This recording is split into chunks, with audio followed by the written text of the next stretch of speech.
பாத்தீங்க கிளாஸுக்கு போட்டு? எனக்கு ஒரு 4 classes முடிஞ்சோனே எனக்கு ஒரு டிஃபரன்ஸ் தெரிஞ்சது. ஸோ டியா கிளாஸுக்கு அப்புறமா நீங்க மாற்றமா இதை நல்லா பாக்குறேன், எனக்கு நல்லா தெரியுது கண்ணம்மை கிட்ட. அப்ப வந்து படிக்கிறது வந்து நல்லா இதா படிக்கணும்னு நினைக்கிறேன். நல்லா இன்ட்ரெஸ்டிங்கா இம்ப்ரூவைஸ் பண்ணிக்கணும்னு ஒரு இடத்துலயும் ஃபீல் பண்றேன். அப்படி அதுதான் பெரிய மாற்றமா நீங்க பாக்குறீங்க.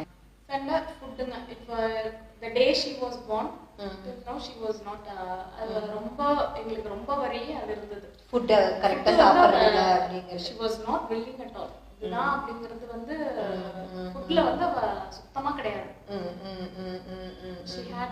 she had a change in that. Okay, அந்த ஃபுட் சாப்பிடுறதுல வந்து நல்லா ஹெல்த்தியா சாப்பிடணுங்கிறது வந்திருக்கு. பண்ணும்போது அந்த क्वेश्चंस எல்லாம் மெமரி பண்ணும்போது குயிக்கா பண்ண ஆரம்பிச்சா. அதுதான் உங்களுக்கு முதல் சேஞ்ச் தெரிஞ்சது எனக்கு. உடனே மைண்ட்ல அப்சர்வ் பண்ணிக்கிறது அதெல்லாம் உடனே குயிக்கா தெரிஞ்சது. நிறைய சேஞ்சஸ் இருக்கு.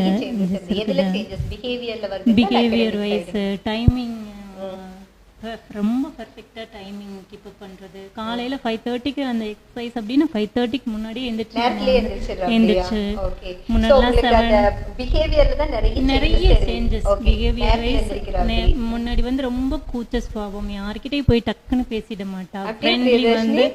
ஃப்ரெண்ட்லி வைஸ் ரொம்ப நல்லா மிங்கிள் ஆகுறா.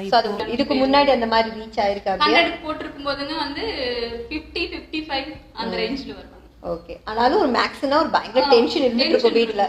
இப்போ அத லவ் பண்ணி படிக்கிறான். மேக்ஸ் அப்படினாவே எப்படி நான் புரிஞ்சுக்கிறேன் அப்படினு இப்ப புரியுது இல்லையா? உனக்கு கிளாஸ் எடுக்கும்போது இப்ப புரியுது. முதல்ல புரியாத மாதிரியே இருக்குமா? ஃபர்ஸ்ட் சுத்தமாவே புரியாது மேம். இப்ப ஈஸியா புரியுது. இப்போ அவனுக்கு அந்த டிஃபரன்ஸ் தெரியுது. முதல்ல மிஸ் எடுத்த இன்ட்ரெஸ்ட் வராதா? இன்ட்ரெஸ்டே வராது மேம். ஒரு மாதிரி ஸ்லீப்பிங் ஆன மாதிரி இருக்கும். இப்ப வந்து இன்ட்ரெஸ்டா மேக்ஸ்னா அவ்வளவு இன்ட்ரெஸ்டா இருக்கு மேம்.